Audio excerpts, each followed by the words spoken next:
আমরা শুরুতে আল্লাহ রব্বুল ইজ্জা ওয়াল জালালের দরবারে শুকরিয়া জ্ঞাপন করছি, যিনি আমাদেরকে আজকের এই চমৎকার এই অনন্য আয়োজনে একত্রিত হওয়ার সুযোগ করে দিয়েছেন। এই চমৎকার পরিবেশে আমরা সবাই পড়ছি কালিমাতুশ শুকর, আলহামদুলিল্লাহ। আল্লাহ রাসূল সাল্লাল্লাহু আলাইহি ওয়া আলিহি ওয়াসাল্লামের প্রতি লাখো কোটি দুরুদ এবং সালাম প্রেরণ করে আমি আমার মূল আলোচনা শুরু করছি। আজকের এই চমৎকার প্রোগ্রামের সভাপতিত্ব করছেন অত্র প্রতিষ্ঠানের সম্মানিত principal brigadier general doctor Mohammad Jaber Hussain. আজকের এই প্রোগ্রামে বিশেষ অতিথির আসন অলঙ্কৃত করেছেন জাতীয় সংসদের মাননীয় হুইপ মহোদয় জনাব মিয়া নুরুদ্দিন আহমেদ অপু এমপি। উপস্থিত আছেন অত্র প্রতিষ্ঠানের উপাধ্যক্ষ মণ্ডলী, সাংবাদিক বন্ধুরা, মিডিয়া, প্রেস, ইউটিউবার্স, ভলান্টিয়ার্স এবং সুপ্রিয় শিক্ষার্থী বন্ধুরা, আপনারা সবাই কেমন আছেন? প্রায় দীর্ঘ 3 দিন লাগাতার আপনাদের এই প্রোগ্রাম বা ফেস্টিভ্যালের আজকে একেবারে সমাপনী দিবসে একেবারে শেষ মুহূর্তে আমরা চলে এসেছি। আমরা নির্ধারিত একটি টপিকের উপর কিছু আলোচনা রাখবার চেষ্টা করব এবং আল্লাহ তাআলার কাছে কামনা করব যে আলোচনা থেকে যেন আমরা আমাদের নিজেদের জীবনকে পরিবর্তন করতে পারি, আমরা যেন কিছু শিখে যেতে পারি, কিছু টেক অ্যাওয়ে মেসেজ যেন আমরা নিয়ে যেতে পারি সাথে করে। অনেক সময় হয় যে আমরা অনেক শুনলাম, শুনে এখানেই এগুলো রেখে দিয়ে চলে গেলাম, এরকম অনেক সময় হয় না? না, এমনটা করা যাবে না, বরং আমরা কিছু বার্তা, কিছু মেসেজ আমরা সাথে করে নিয়ে যাব ইনশাআল্লাহ বিইذنিল্লাহ। আমরা সবাই পড়ি ইনশাআল্লাহ।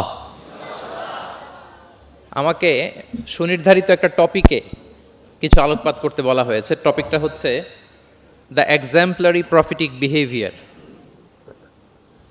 অর্থাৎ আল্লাহ রাসূল সাল্লাল্লাহু আলাইহি ওয়া আলিহি ওয়াসাল্লামের অনুপম চরিত্র। ওনার আচরণ কেমন ছিল, আল্লাহ রাসূল সাল্লাল্লাহু আলাইহি সাল্লামের বিহেভিয়ার কেমন ছিল, উনি মানুষের সাথে কেমন করে মিশতেন, কিভাবে ইন্টারেক্ট করতেন, ডিলিং করতেন, এবং সেখান থেকে আমাদের প্রাত্যহিক জীবনে, আমাদের ডে টু ডে লাইফে আমরা আসলে কি শিখতে পারি, সেই বিষয়টা নিয়ে আমরা কিছু আলোকপাত করব ইনশাআল্লাহ বিইذنিল্লাহ। তাহলে টপিকটা বলেছি যে রাসূল সাল্লাল্লাহু আলাইহি ওয়াসাল্লামের আচরণ কেমন ছিল, ওনার বিহেভিয়ার প্যাটার্ন কেমন ছিল। আম্মাজান আয়েশা রাদিয়াল্লাহু তাআলা আনহাকে যখন জিজ্ঞেস করা হতো যে কাইফা কানা খুলুকু রাসূলিল্লাহ, হে আম্মাজান আমাদের প্রিয় নবীজির আচরণ কেমন ছিল, তিনি বলতেন কানা খুলুকুহু আল কোরআন, রাসূল সাল্লাল্লাহু আলাইহি ওয়াসাল্লামের আচরণ ছিল কোরআনের আচরণ। মানে পুরো কোরআনে থিওরিটিক্যালি যা বলা আছে আমাদের প্রিয় নবীজির জীবনে প্র্যাকটিক্যালি সেটা করে দেখানো আছে। তিনি যখন মদিনার রাস্তা দিয়ে হেঁটে যেতেন, as if a living Quran is walking on the street, মনে হতো একটা জীবন্ত কোরআন মদিনার রাস্তা দিয়ে হেঁটে হেঁটে যাচ্ছে। কানা খুলুকুহু আল কোরআন। তো উনি কীভাবে মানুষের সাথে আচরণ করতেন? উনি কি হুট করে রেগে যেতেন আমাদের মতো? কর্কশভাষী ছিলেন? বাজে আচরণ করতেন কারোর সাথে? ওনার ব্যবহার দিয়ে, বিহেভিয়ার দিয়ে কখনো কারো মনে কষ্ট দিয়েছেন এমনটি কি আমরা কখনো কেউ শুনেছি? না, নেভার এভার। আল্লাহ তাআলাও কিন্তু কর্কশ ভাষীকে, অশ্লীল ভাষীকে, কঠোর ভাষীকে তিনি পছন্দ করেন না। এবং মুমিন মাত্রই সে ভদ্র হবে, নম্র হবে, সুভাষী হবে। এবং এই সুন্দর আচরণ বা কোমল আচরণকে আল্লাহ রাসূল সাল্লাল্লাহু আলাইহি ওয়াসাল্লাম সব কাজের অলংকার বলেছেন।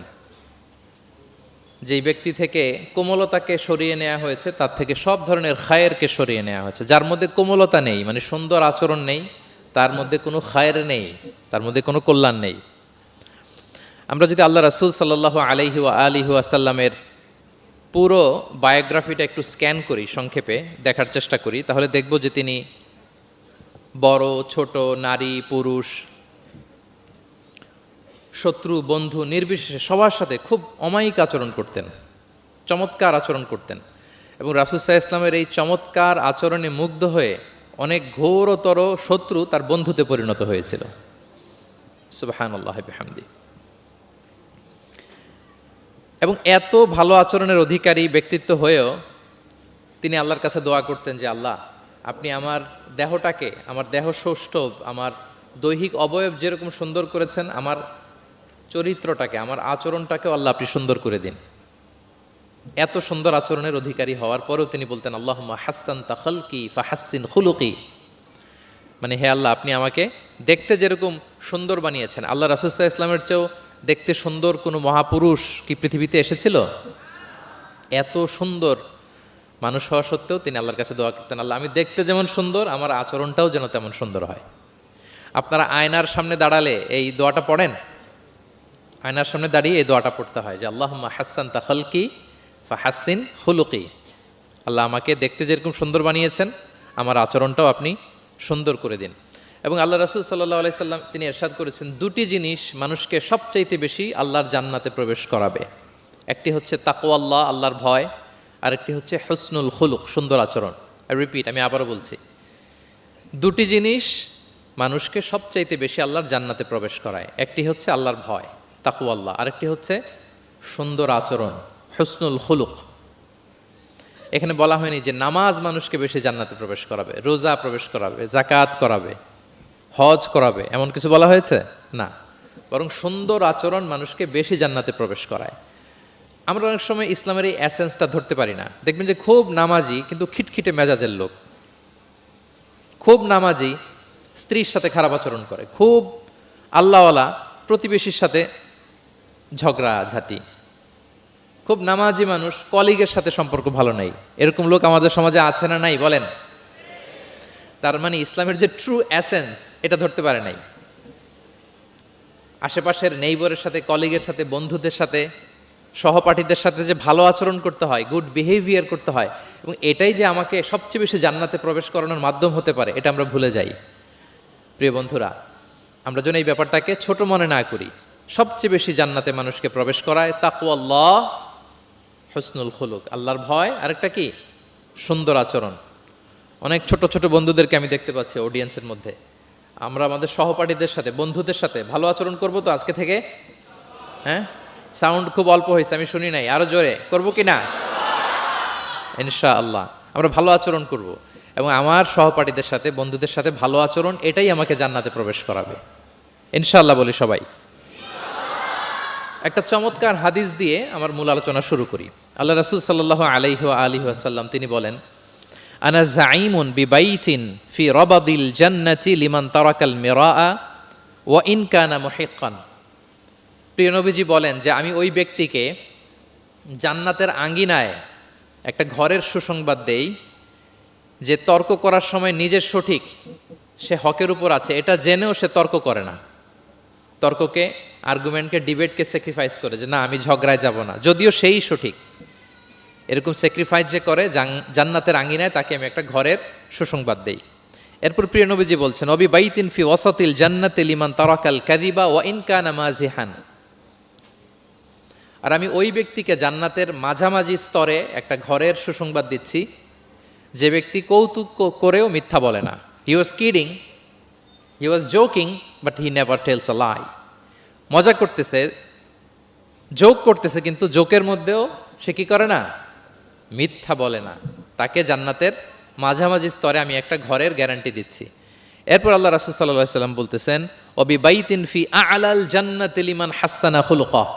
আর আমি এট দ্য ভেরি হাই, মানে পিক অফ দ্য প্যারাডাইস, জান্নাতের একেবারে সর্বোচ্চ স্তরে একটা বাসভবনের গ্যারান্টি ওই ব্যক্তিকে দেই যে অন্যের সাথে ভালো আচরণ করে। মানে হাসানা খুলুকা, যে তার চরিত্রটাকে সুন্দর করেছে, যার আচরণটাকে সুন্দর করেছে, যার আচরণটা অমায়িক আচরণ, মাধুর্যপূর্ণ আচরণ, ওই ব্যক্তিকে আমি at the highest peak of paradise, জান্নাতের সর্বোচ্চ চূড়ায় একটা বাসভবনের গ্যারান্টি দিচ্ছি। আল্লাহু আকবার। তাহলে আমার আশেপাশে যারা আছে তাদের সাথে ভালো আচরণ করা, গুড বিহেভিয়ার করা, এটা ছোটোখাটো কোনো বিষয় নয়, এটা অনেক গুরুত্বপূর্ণ একটা বিষয়। কিন্তু আমরা অনেক সময় এটার গুরুত্বটা বুঝতে পারি না, এটাকে ছোট করে দেখি। তো সম্মানিত বন্ধুরা, আমরা দেখব যে আমাদের প্রিয় নবীজি অন্যের সাথে কিভাবে আচরণ করেছেন, তিনি শিশুদের সাথে কিভাবে মিশেছেন, প্রাণীর প্রতি ওনার নবীজের আচরণ কেমন ছিল, শিশুদের সাথে কেমন ছিল, নারীদের সাথে কেমন ছিল, সাহাবাদের সাথে কেমন ছিল, কর্মচারীদের সাথে আচরণ কেমন ছিল, নিজের স্ত্রীদের সাথে কেমন ছিল, প্রতিবেশীর সাথে কেমন ছিল, যুদ্ধবন্দীদের সাথে প্রিয় নবীজের আচরণ কেমন ছিল, ভিক্ষুকের সাথে আচরণ কেমন ছিল, এমনকি যুদ্ধের ময়দানে শত্রুদের সাথে প্রিয় নবীজের আচরণ কেমন ছিল। এই 10টি পয়েন্টে দ্য এক্সাম্পলারি প্রফিটিক বিহেভিয়ার এই শিরোনামে আমরা কিছু কথা আজকে শুনবার চেষ্টা করব। আমি কোন টপিকটা ধরে ধরে আগাচ্ছি আলোচনার এই জায়গায় এসে, এটা তো সবার কাছে ক্লিয়ার না? ক্লিয়ার সবার কাছে? ওকে, লেটস মুভ অন, আমরা আগাই। আমরা শুরুতে একটু দেখার চেষ্টা করি যে পশু পাখি প্রাণী, এই প্রাণী জগতের প্রতি প্রিয় নবীজির আচরণ কেমন ছিল। প্রিয় নবী যে প্রাণীদের প্রতি খুব দয়াদ্র ছিলেন, তার বায়োগ্রাফিতে জীবনীতে এরকম অসংখ্য নজির পাওয়া যায়। কারণ আল্লাহ তাআলা তাকে রাহমাতাল্লিল আলামিন, ওমা আরসালনাকা ইল্লা রাহমাতাল্লিল আলামিন, I've sent you as a mercy for the entire universe. আল্লাহ বলছেন আমি গোটা বিশ্বের জন্য, সবার জন্য আপনাকে ব্লেসিংস অ্যান্ড মার্সি করে প্রেরণ করেছি। হি ওয়াজ এ মার্সি ফর অল, সবার জন্য তিনি রহমত হয়ে এসেছিলেন। মানুষের জন্য যেমনি রহমত, ম্যানকাইন্ড, জিনদের জন্য তিনি রহমত, জিনকাইন্ডের জন্য, ইভেন অ্যানিমালস, প্রাণীকুলের জন্য তিনি রহমত হয়ে পৃথিবীতে এসেছেন। মানুষের প্রতি তিনি যেমনি দয়া দেখিয়েছেন, প্রাণীদের প্রতিও দয়া দেখিয়েছেন। ছোট্ট একটা হাদিস দিয়ে শুরু করি। আমরা রাসূল সাল্লাল্লাহু আলাইহি ওয়াসাল্লামের এই এক্সাম্পলারি প্রফেটিক বিহেভিয়ার, এটা through the lens of Sira and through the lens of সুন্নাহ, সুন্নার পরতে পরতে, রাসূল সাল্লাল্লাহু আলাইহি ওয়াসাল্লামের সিরাতের পরতে পরতে আমরা দেখবার চেষ্টা করব যে তিনি কেমন আচরণ করতেন সবার সাথে। একবার তিনি একটা খেজুর বাগানে প্রবেশ করলেন মদিনাতে। তো প্রবেশ করার পর তিনি দেখতে পেলেন যে দূর থেকে একটা উট কান্না করে করে রাসূল সাল্লাল্লাহু আলাইহি ওয়াসাল্লামের কাছে ছুটে আসছে। একটা উট কান্না করে আসতেছে। রাসূল সাল্লাল্লাহু আলাইহি ওয়াসাল্লামের দেখে অত্যন্ত দয়া হলো, মায়া হলো যে উটটা কেন কান্না করতেছে, এত বেশি কেন কান্না করতেছে। আল্লাহ রাসূল সাল্লাল্লাহু আলাইহি ওয়াসাল্লাম তিনি মমতা ভরে ওনার হাত দিয়ে উটের মাথায় আদর করতে আরম্ভ করলেন। প্রিয় নবীজির এই মমতা মাখা হাত বোলানো পেয়ে উটের কান্না বন্ধ হলো, এবং রাসূল সাল্লাল্লাহু আলাইহি ওয়াসাল্লামের কানে কি যেন বলল উট, এটা অন্যরা বুঝতে পারছে না। তো এরপর রাসূল সাল্লাল্লাহু আলাইহি ওয়াসাল্লাম খুঁজতে আরম্ভ করলেন যে উটের মালিক কে। একজন আনসারী যুবক সাহাবী আসলো। তখন রাসূল সাল্লাল্লাহু আলাইহি ওয়াসাল্লাম বলল যে তোমার এই উট আমার কাছে তোমার ব্যাপারে নালিশ করেছে যে তুমি একে ক্ষুধার্ত রাখো কিন্তু একে দিয়ে অনেক কাজ করাও। তুমি কি এই বোবা, এই নিরীহ প্রাণীটার ব্যাপারে আল্লাহকে ভয় করো না? কিয়ামতের দিন এটাই তোমার জাহান্নামের কারণ হয়ে যেতে পারে। খবরদার, এই নিরীহ প্রাণীটার ব্যাপারে তুমি আল্লাহকে ভয় করো। দেখেন, প্রিয় নবীজি ওটের মাথায় হাত বুলিয়ে ওটের কান্না বন্ধ করেছিলেন এবং ওটের মালিককে ওসিয়ত করেছেন যে খবরদার, প্রাণীর প্রতি কখনো এরকম রূঢ় কঠিন আচরণ করা যাবে না, তাদের প্রতি রহম দিল হইতে হবে।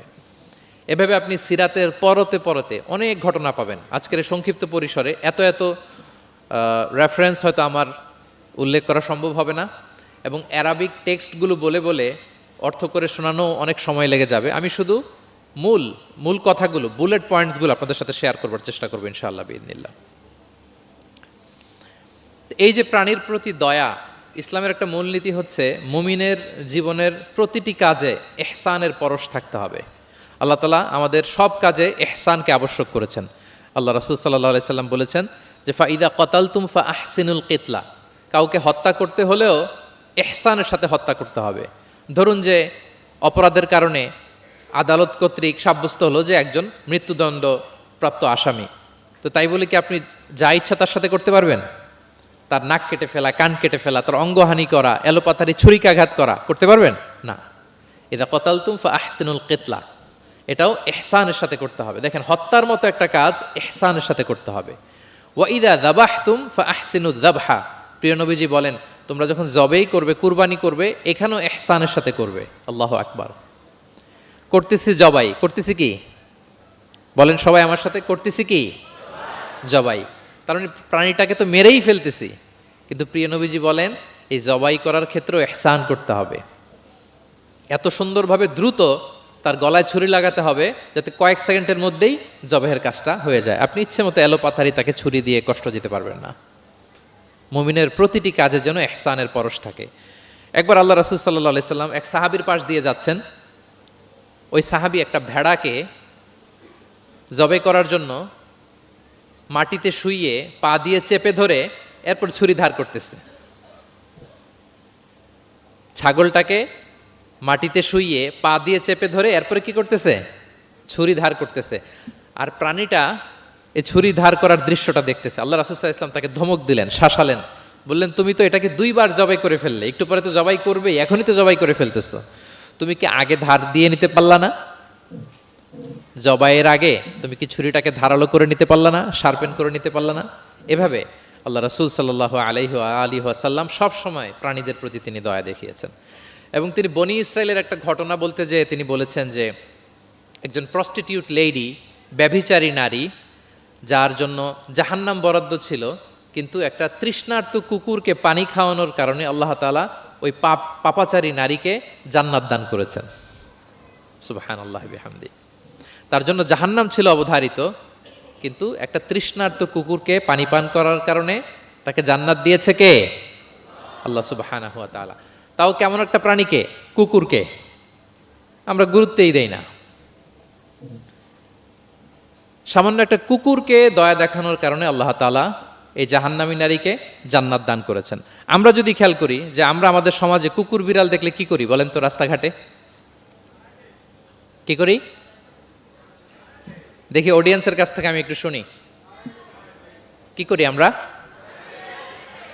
তাড়িয়ে দেয়। আর কি করি? ঢিল ছুরি। আর কেউ কেউ খাবার দেয়। মাশাআল্লাহ, এই তো, এটাই তো প্রিয় নবীজির সুন্নাহ, আমরা খাবার দিব। এক্স্যাক্টলি। কিন্তু আমি জানি না কেন যেন বাংলাদেশে কুকুর দেখলে, বিড়াল দেখলে কি করে? তাড়ায় দেয়, ঢিল ছোড়ে, লাথি মারে, এরকম করে না অনেক সময়? অপ্রয়োজনে, কোনো প্রয়োজন নেই এটা করে। এবং সবচেয়ে মজার ব্যাপার হচ্ছে মাঝে মাঝে দেখা যায় যে জোড়া লাগা কুকুর যদি দেখা যায়, যে একসাথে দুটো কুকুর, তাদের প্রজননের কারণে তাদের একটা বিশেষ ঋতুতে, বিশেষ সময়ে তাদেরকে এটা করতে হয়, এক অদ্ভুত কারণে মানুষ মানে ক্ষিপ্ত হয়ে ওঠে তাদের প্রতি। কিন্তু আমাদের তো মানবিক হওয়া উচিত ছিল, কি বলেন? আশরাফুল মাখলুকাত বলে আমরা নিজেদেরকে দাবি করি। আমাদের কি করা উচিত ছিল? ইগনোর করা উচিত ছিল। Let them do there job. Overlook করার দরকার ছিল। কিন্তু কোনো এক অদৃশ্য কারণে আমরা এরকম দৃশ্য দেখলে হিংস্র হয়ে উঠি, লাঠি দিয়ে মারি, ওখানে মানুষ জড়ো হই। কিন্তু তাদের একটা সফল প্রজননের জন্য, বংশবিস্তারের জন্য এটা প্রয়োজন। তো আমরা যেন এই কাজটা না করি, এরকম নির্মম যেন আমরা কখনো না হই। কারণ প্রাণীদের প্রতি দয়া দেখানো এটা ছোটখাটো কোনো ব্যাপার নয়। এটাই আপনার জান্নাতের কারণ হতে পারে, এটাই আপনার জাহান্নামের কারণ হয়ে যেতে পারে। আল্লাহ রাসূল সাল্লাল্লাহু আলাইহি ওয়াসাল্লাম বলেন, মান লা ইয়ারহাম লা ইউরহাম। যে ব্যক্তি অন্যকে দয়া দেখায় না, আল্লাহ তাআলা তার প্রতি দয়া দেখায় না। ইরহাম মান ফিল আরদ ইয়ারহামুকুম মান ফিস সামা। এই দুনিয়াতে যারা আছে তোমরা তাদের প্রতি দয়া দেখাও, যিনি আকাশে আছেন তিনি তোমাদের প্রতি দয়া দেখাবেন। তাহলে এই জমিনে কি শুধু আমরাই থাকি নাকি? না পশু পাখি প্রাণী এগুলোও থাকে? এদের প্রতিও যদি আমরা দয়াদ্র হই, মমতা দেখাই, করুণা দেখাই, আমাদের প্রতিও দয়া দেখাবে কে? এবার আওয়াজ করে বলুন তো, আমরা আল্লাহর দয়া পেতে চাই কি চাই না? সবাই চাই। তাহলে প্রাণীদের প্রতি কখনো আমরা যেন নির্মম না হই, অমানবিক না হই, আমরা যেন মানবিক হই। আমরা অনেক উন্নত দেশে দেখি যে হাইওয়েতে একটা সাপ যাচ্ছে, এই সাপ দেখে একটা গাড়ি থেমে গিয়েছে, স্টপ। তার পেছনে পেছনে শত শত গাড়ি স্টপ। তারা বন বিভাগকে নক দেয়, স্থানীয় পুলিশকে ফোন দেয়, তারা এসে সাপটাকে উদ্ধার করে, এরপরে গাড়িগুলো চলতে শুরু করে। একটা ভিডিও ক্লিপস আমি এমনও দেখেছি যে একটা হাঁস তার বাচ্চাগুলোকে নিয়ে হাইওয়ে পার হচ্ছে। হাঁস তো খুব আস্তে আস্তে হাঁটে, একেবারে পিপিলিকার মতো একটু একটু করে হাঁসের বাচ্চাগুলো যাচ্ছে, শত শত গাড়ি at the middle of the highway stop. আল্লাহু আকবার। কিন্তু বাংলাদেশে দেখবেন যে রাস্তা দিয়ে সাপ যায় না, কুকুর যায় না, বিড়াল যায়, কোনো কেয়ার নাই, একেবারে ড্যাম কেয়ার। যে প্রাণীদের প্রতি দয়া দেখায় না, আল্লাহ তাআলা তার প্রতি দয়া দেখান না। তাহলে প্রিয় নবীজি প্রাণীদের প্রতি কতটা দয়াদ্র ছিলেন, মমতাময় ছিলেন, এটা সবার কাছে ক্লিয়ার? ওকে, মাশাআল্লাহ। লেটস মুভ অন, আমরা সামনের দিকে আগাই। এবার আমরা একটু করে জানার চেষ্টা করি যে শিশুদের সাথে প্রিয় নবীজির আচরণ কেমন ছিল। আমরা সিরাতে এবং হাদিসের দিকে যদি তাকাই তাহলে দেখব প্রিয় নবীজি শিশুদেরকে তাহনিক করে দিতেন। তাহনিক, তাহনিক শব্দটির সাথে কি আপনারা পরিচিত? নাম শুনেছেন? তাহনিক হচ্ছে কোনো স্কলারের কাছে দোয়ার জন্য নবজাতক শিশুকে নিয়ে যাওয়া, সে স্কলার খেজুর খেয়ে তার মুখের লালা মিশ্রিত খেজুরের রস দোয়া হিসেবে নবজাতক শিশুর মুখে দিয়ে দিবে। এটাকে বলে তাহনিক। এটাকে কি বলে? আমি করেছি অনেক জায়গায়, অনেক মা বাবা তাদের সন্তানদেরকে নিয়ে এসেছে খেজুর নিয়ে, তা আমরা বিশ্বনবীর সুন্নাহ হিসেবে এটা করে দিয়েছি। আল্লাহ রাসূল সাল্লাল্লাহু আলাইহি সাল্লামের কাছে তাহনিক করতে সাহাবারা আসতো, তিনি শিশুদেরকে পরম মমতায় তাহনিক করে দিতেন। মদিনাতে যখন সাহাবারা আসলো, তাদের কারো ঘরে কোনো সন্তান জন্মাচ্ছিল না। আল্লাহ রাসূল সাল্লাল্লাহু আলাইহি সাল্লামের শ্যালিকা আবু বকর রাদিয়াল্লাহু তাআলা আনহুর কন্যা আয়েশা রাদিয়াল্লাহু তাআলা আনহার বড় বোন আসমা বিনতে আবি বকর, তিনি প্রেগনেন্ট অবস্থায় মক্কা থেকে মদিনায় হিজরত করলেন এবং কোবাতে আসার পরপরই উনি বাচ্চা ডেলিভারি করলেন, পুত্র সন্তান। ওনার ঘর আলোকিত করে জন্ম নিল আব্দুল্লাহ ইবনে জুবাইর। মদিনায় আনন্দের হিল্লোল বয়ে গেল, কারণ ইহুদিরা বলছিল এই যে মুসলমানদের ঘরে কোনো সন্তান হয় না, সন্তান হয় না। কিন্তু যখনই আসমা বেবি ডেলিভারি করলেন, মুসলমানদের মধ্যে আনন্দের বন্যা। তো ওনার সন্তান আব্দুল্লাহ ইবনে জুবাইরকে সাথে নিয়ে কোলে করে নিয়ে তিনি প্রিয় নবীজের কাছে আসলেন। এসে বললেন, ইয়া রাসূলুল্লাহ, আপনি আমার সন্তানের জন্য দোয়া করে দিন। আল্লাহ রাসূল সাল্লাল্লাহু আলাইহি ওয়াসাল্লাম একটা খেজুর নিয়ে, খেজুর চিবিয়ে ওনার লালা মোবারক মিশ্রিত বরকতময় লালা নিয়ে, খেজুরের রস নিয়ে আব্দুল্লাহ ইবনে জুবাইরের মুখের মধ্যে দিয়ে দিয়েছেন। এবং এজন্য আসমা বিনতে আবু বকর সবসময় গর্ব করে বলতেন যে আমার কলিজার টুকরা সন্তান আব্দুল্লাহর পাকস্থলিতে সর্বপ্রথম পৌঁছেছে প্রিয় নবীর লালা মিশ্রিত খেজুরের রস। সুবহানাল্লাহি ওয়া বিহামদিহি। আল্লাহ রাসূল সাল্লাল্লাহু আলাইহি ওয়াসাল্লাম এরকম তাহনিক করতেন। আপনারাও সুযোগ হলে আপনাদের স্থানীয় যে স্কলাররা আছেন, ভালো স্কলার, আল্লাহওয়ালা মানুষ, তাদের কাছে সন্তানদেরকে নিয়ে তাহনিক করাবেন। প্রিয় নবীজি তাহনিক করতেন। শিশু সন্তানদেরকে তিনি কোলে নিতেন, হাদিসে এসছে অনেক বাচ্চাকে তিনি কোলে নিয়েছেন। এবং ওই বাচ্চা আল্লাহর হাবিব সাল্লাল্লাহু আলাইহি সাল্লামের জামার মধ্যে প্রস্রাব করে দিয়েছে, এটাও হাদিসে এসছে। এরকম ইনসিডেন্টও ঘটেছে। তিনি বাচ্চাদেরকে আগে সালাম দিতেন। কি করতেন? আমরা দেই, এই যে ছোট বাচ্চারা বলতেছে না, ওদের পক্ষে গেছে কথা, এই জন্যে। তোমাদের আব্বু আম্মু তোমাদেরকে আগে সালাম দেয় না? দেয় নাকি দেয় না? তাহলে আমরা আগে সালাম দিব বাচ্চাদের। আমাদের সালাম দেয়া দেখেই তারাও সালামের ব্যাপারে আস্তে আস্তে অভ্যস্ত হবে। প্রিয় নবী যে বাচ্চাদের আগে সালাম দিতেন, গালে হাত বুলিয়ে দিতেন, মাথায় হাত বুলিয়ে দিতেন, হাদিসে এসছে। জাবির ইবনে সামুরা একজন সাহাবী, তিনি ওনার শৈশবকালের স্মৃতিচারণ করছেন। তিনি বললেন, একবার মসজিদে নবীর পাশে আমরা কিছু বাচ্চারা দাঁড়িয়েছিলাম। প্রিয় নবীজি নামাজ শেষ করে বেরোলেন, প্রতিটি বাচ্চার গালে তিনি হাত বুলিয়ে দিচ্ছেন। দিতে দিতে এলো আমার পালা। তিনি শৈশবের স্মৃতিচারণ করে বলছেন যে প্রিয় নবীজি যখন আমার গালে হাত লাগালেন, আমি একটা হিম শীতল পরশ অনুভব করলাম। এবং তিনি বললেন যে মদিনার বাজারে যখন আতরওয়ালারা আসতো, আতরের যে প্যাকেট বা লাগেজ উনি যখন খুললে একটা চমৎকার স্মেল আসতো, প্রিয় নবীজির হাত থেকে আমরা ওইরকম একটা সুগন্ধির গন্ধ পেলাম। আল্লাহু আকবার।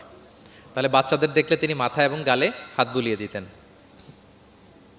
তিনি বাচ্চাদেরকে দেখলে চুমু খেতেন, বাচ্চাদের সাথে খুব মজা করতেন, খেলাধুলা করতেন। হাদিসে এসছে ওনার চাচাতো ভাই যারা আছে ছোট ছোট, তাদেরকে তিনি লাইন ধরে দাঁড় করাতেন আর বলতেন, মান সাবাকা ইলাইয়া ফালাহু কাদা ওয়া কাদা। দেখি কে এসে আমাকে আগে ধরতে পারে, যে ফার্স্ট হবে তাকে এটা দিব, যে আগে ধরতে পারবে তাকে এটা দিব। আল্লাহু আকবার।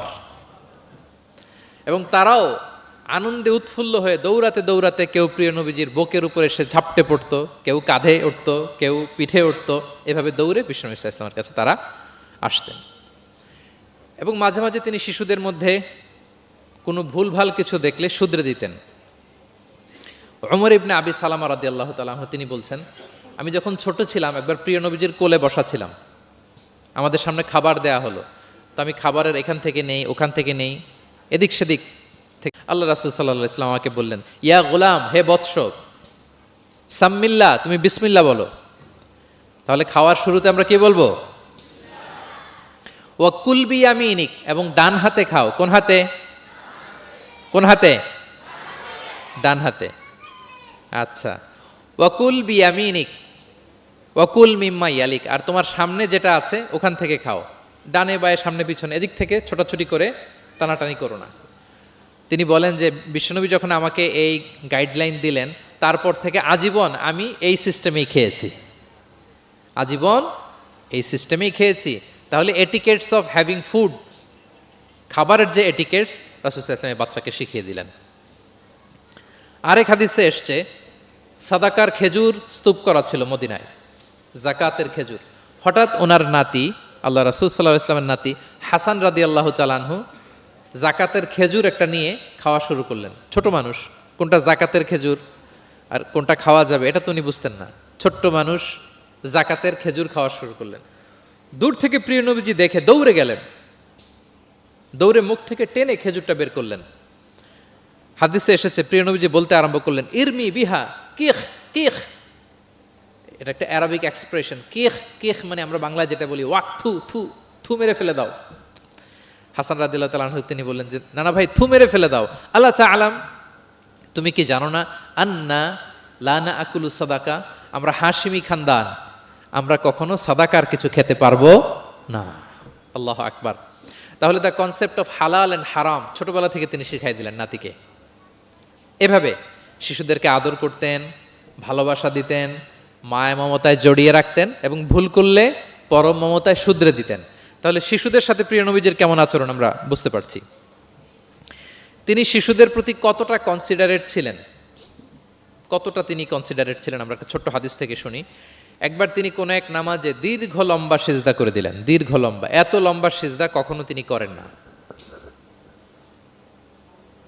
নামাজ শেষে সাহাবারা জিজ্ঞেস করলেন, ইয়া রাসূলুল্লাহ, আপনি কি সিজদার মধ্যে অসুস্থ হয়ে গেলেন নাকি, অথবা কোরআনের আয়াত নাজিল হলো নাকি? এত দীর্ঘ সিজদা তো ফরজ নামাজে কখনো করতে দেখি না। রাসূল সাল্লাল্লাহু আলাইহি ওয়াসাল্লাম বললেন, কুল্লু যালিকা লাম ইয়াকুন, না একটাও না, ওহিও নাজিল হয়নি, অসুস্থও হয়নি। কারণ আমি যখন সেজদায় ছিলাম আমার নাতি খেলতে খেলতে আমার কাঁধের উপরে চড়ে বসেছে। এখন আমি যদি সেজদা থেকে মাথা উঠাই তার খেলা তো ইন্টারাপ্ট হয়ে যাবে। এজন্য যতক্ষণ সে মাথার উপরে পিঠের উপরে বসে বসে খেলছিল আমি সেজদায় লুটিয়ে পড়ে সেজদাটাকে লম্বা করে দিয়েছি। সুবহান, কতটা সূক্ষ্ম বিবেচনা বোধ ছিল প্রিয় নবীজির, এবং শিশুদের প্রতি তিনি কতটা কনসিডারেট ছিলেন। এটা ছিল প্রিয় নবীজির শিশুদের সাথে আচরণ। তাহলে প্রাণীদের সাথে তিনি কেমন ছিলেন আমরা জানলাম, শিশুদের সাথে কেমন ছিলেন আমরা জানলাম। এবার আমরা দেখি যে নারীদের সাথে প্রিয় নবীজির আচরণ কেমন ছিল। তিনি নারীদেরকে অত্যন্ত সম্মান করতেন। কি করতেন? সম্মান করতেন। তিনি বলতেন, আদ দুনিয়া কুল্লুহা মাতা ওয়া খায়রু মাতা'আদ দুনিয়া আল মারআ সালিহা। পৃথিবীর সব কিছু যা দেখা যায় সব সম্পদ, কিন্তু এর মধ্যে সবচেয়ে দামি সম্পদ হচ্ছে নেককার নারী। নেককার নারী, কারণ তাদের পেট থেকেই পৃথিবীর সব ভালো মানুষ, মহাপুরুষরা এসেছে, আল্লাহর ওয়ালিরা এসেছে, নবীরা এসেছে। ঠিক কিনা বলেন? নবীরা কাদের পেট থেকে এসেছে বলেন? নবীরা মায়েদের পেট থেকে এসেছে না? এবং তিনি বলতেন, খয়রুকুম খয়রুকুম লি আহলিহি ওয়া আনা খয়রুকুম লি আহলি। তোমাদের মধ্যে সে সবচেয়ে সেরা যে তার পরিবারের কাছে সেরা, মানে স্ত্রীর কাছে সেরা, আর আমি আমার স্ত্রীর কাছে সেরা। প্রিয় নবীজি বলতেন। আল্লাহু আকবার। একবার একদল নারী এবং শিশুকে বিয়ের অনুষ্ঠান থেকে ফেরার পথে তাদেরকে দেখে প্রিয় নবীজি বললেন, তোমরা আমার কাছে সর্বাধিক প্রিয়। নারীদেরকে তিনি অত্যন্ত পছন্দ করতেন এবং সম্মান করতেন, এবং নারীদের সাথে ভালো আচরণ করার ব্যাপারে তিনি আমাদেরকে আদেশ করেছেন। তিনি বলেছেন, ফাস্তাউসু বিন্নিসাই খায়রা, খবরদার নারীদের সাথে রূঢ় আচরণ করো না, খারাপ আচরণ করো না, তাদের সাথে ভালো আচরণ করো। পুরুষদেরকে যেমনি ওটের উপর চড়িয়ে ওট টেনে হিচড়ে নিয়ে যাওয়া হয়, নারীদেরকে যেন এমনি না নেওয়া হয়। তিনি একবার বলছিলেন যে, খবরদার সাউকা বিল কাওয়ারির রিফকান বিল কাওয়ারির, মানে নারীদেরকে যখন ওটে চড়িয়ে হাওদাজে চড়িয়ে তোমরা টানো, ওহে সাহাবারা তাড়াহুড়ো করো না, ধীরস্থিরভাবে করো। অর্থাৎ তিনি বুঝাতে চাইলেন, কাওয়ারির মানে হচ্ছে কাচের তৈরি তৈজসপত্র বা বাসনপত্র।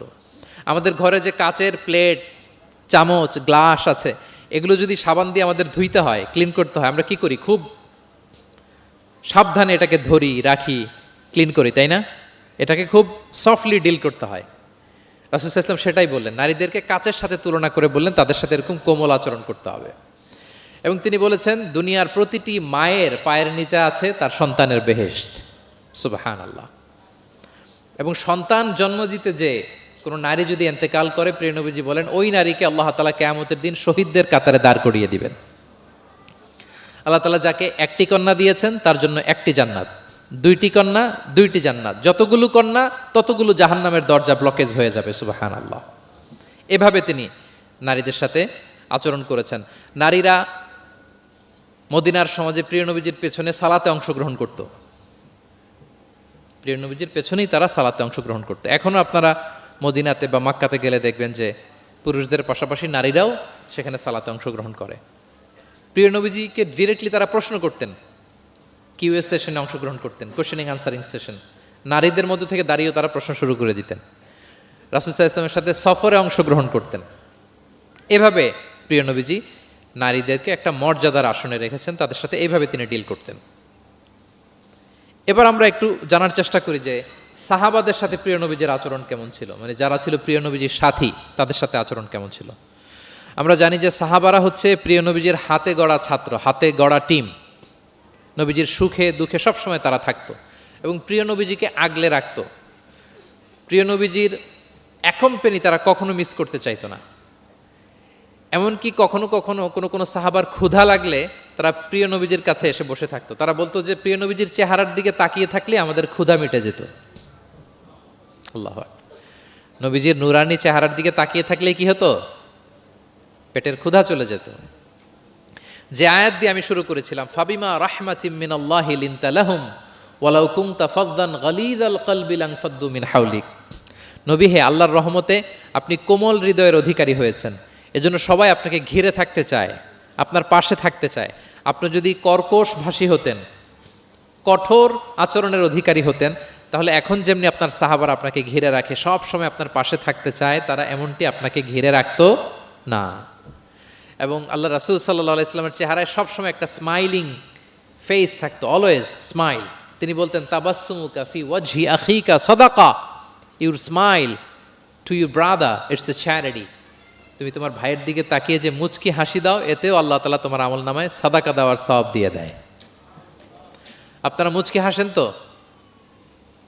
কি মুচকি হাসেন? হ্যাঁ, মুচকি হাসবেন। মুচকি হাসতে পয়সা লাগে না, লাগে? মুচকি হাসবেন। মুচকি হাসলে এটা সাদাকা দেওয়ার সমান সওয়াব। অলওয়েজ একটা স্মাইলি ফেসে থাকতেন প্রিয় নবীজি। ওনার চেহারা দেখলেই মানুষের মন ভালো হয়ে যেত। আল্লাহু আকবার। সাহাবাদের সাথে ওনার আচরণ কেমন ছিল, ডিলিংস কেমন ছিল? এক নম্বরে তিনি খুব কোমল আচরণ করতেন সাহাবাদের সাথে। কেউ যখন প্রিয় নবীজির সাথে কথা বলতো, ওই লোক কথা বলার সময় চোখ না ফেরালে প্রিয় নবীজি কখনো তার থেকে চেহারা ফেরাতেন না।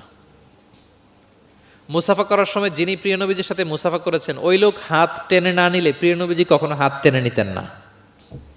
সুবহানাল্লাহ, হোয়াট এ হাম্বল পার্সোনালিটি। তিনি সাহাবাদের প্রতি এতটাই কোমল ছিলেন, একটা ছোট্ট হাদিস থেকে আমরা একটু বোঝার চেষ্টা করি। তিনি সাহাবাদের নিয়ে বসা ছিলেন, এক বেদুইন এসে মসজিদে নববীতে 2 রাকাত নামাজ পড়ল। 2 রাকাত নামাজ পড়েই বিষ্ণু ইসা ইসলামের কাছেও আসে না, সালামও দেয় না, কারণ বেদুইন তো, সভ্যতার কোনো অ্যাটিকেটস, কোনো ছোঁয়া তার মধ্যে লাগেনি। সে নামাজ পড়ে আল্লাহর কাছে দোয়া করতেছে, এবং দোয়া কিরকম দেখেন, সে দোয়ায় বলতেছে, আল্লাহুম্মা আরহামনি ওয়া মুহাম্মাদা ওয়ালা তারহাম মা'আনা আহাদা, মানে আল্লাহ তুমি আমারে রহম করো আর মুহাম্মদ সাল্লাল্লাহু আলাইহি ওয়াসাল্লামকে রহম করো, আমাদের দুজনের সাথে আর কাউরে রহম করো না তুমি। বেদুইন, তার মধ্যে এটিকেটস অফ দোয়া, দোয়ার যে একটা আদব আছে এটা তার জানা নাই। সে বলে, আল্লাহ আমাকে মাফ করো, মুহাম্মদ সাল্লাল্লাহু আলাইহি ওয়াসাল্লামকে মাফ করো, আর কাউকে না। তো দূর থেকে রাসূল সাল্লাল্লাহু আলাইহি ওয়াসাল্লাম দেখে হেসে বললেন, হায় রে, একটা প্রশস্ত ব্যাপারকে সে সংকীর্ণ বানায় ফেললো। কারণ আল্লাহর দরবারে কি রহমের কোনো কমতি আছে? সবাই বলুন তো আওয়াজ করে, আল্লাহর দরবারে রহমতের কোনো কমতি ঘাটতি আছে? কোনো কমতি নাই, কোনো ঘাটতি নাই। তো সে তো দোয়াতে আমাদের সবাইকে ইনক্লুড করলেও পারতো। যাই হোক, নামাজ পড়ে দোয়া করে এবার মসজিদে নববীর মাঝখানে পেশাব করতে আরম্ভ করলো। কোথায়? মসজিদের মাঝখানে। সাহাবার তো রেগে মেগে আগুন, তাকে ধরতে যাবে, মারতে যাবে। রাসূল সাল্লাল্লাহু আলাইহি ওয়াসাল্লাম বললেন, দাউ, রাখো, বোঝা না লোকটা, করতে দাও। করে ফেললো। এবার প্রিয় নবীজি বললেন, হারিকু আলা বাউলিহি সাজলান মিন মা। মসজিদে, তখনকার মসজিদে নববী তো বালুর ফ্লোর ছিল, জানেন আপনারা? আমাদের এখনকার মসজিদ তো এই যে এরকম পাকা টাইলস করা, কার্পেটিং, আরো কত কি, কিন্তু তখনকার মসজিদে নববী ছিল কিসের? ফ্লোরটা বালুর। তো রাসূল সাল্লাল্লাহু আলাইহি ওয়াসাল্লাম বললেন যে বালুর মধ্যে যেহেতু পেশাব করে দিছে, 1 বালতি পানি ঢেলে দাও। এক বালতি পানি ঢেলে দেয়া হলো, আর সাহাবাদেরকে তিনি শান্ত হতে বললেন যে থামো, তার প্রতি আগ্রাসী হয়েও না, কারণ ফাইন্নামা বুইসতুম মুয়াসসিরিন, তোমরা সহজপন্থী হয়ে প্রেরিত হয়েছো, ওয়ালাম তুবআসু মুআসসিরিন, তোমরা কট্টরপন্থী হয়ে প্রেরিত হও নাই। আল্লাহু আকবার। তিনি বুঝালেন যে এই উম্মাত হবে সহজপন্থী, কট্টরপন্থী নয়, যে কোনো জিনিসকে খুব সিম্পলি ডিল করতে হবে।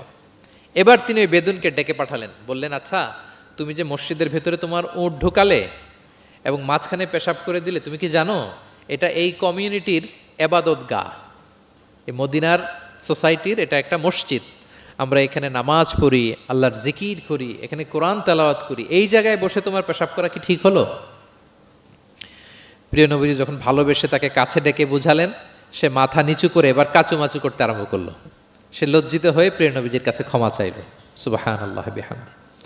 তাহলে তিনি সাহাবাদের প্রতি কতটা কোমল আচরণের অধিকারী ছিলেন, এই হাদিস থেকে আমরা বুঝতে পারলাম। তিনি সাহাবাদের জন্য দোয়া করতেন, প্রাণ ভরে দোয়া করতেন। একবার তিনি ওয়াশরুম সেরে,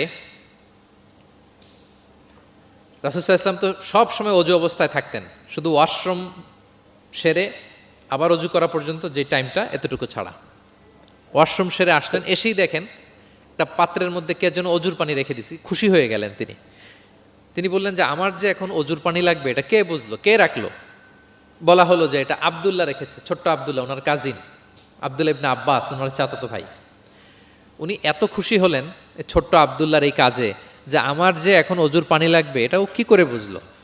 উনি এত খুশি হলেন, খুশি হয়ে তার জন্য একটা দোয়া করলেন।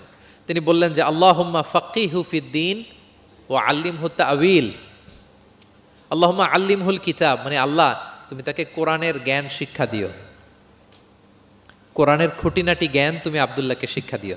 এবং প্রিয় নবীজির দোয়ার বরকতে আব্দুল্লাহ ইবনে আব্বাস রাদিয়াল্লাহু তাআলা আনহু তিনি রাইসুল মুফাসসিরিন, গোটা বিশ্বের সব মুফাসসিরদের সম্রাট হয়ে গিয়েছেন।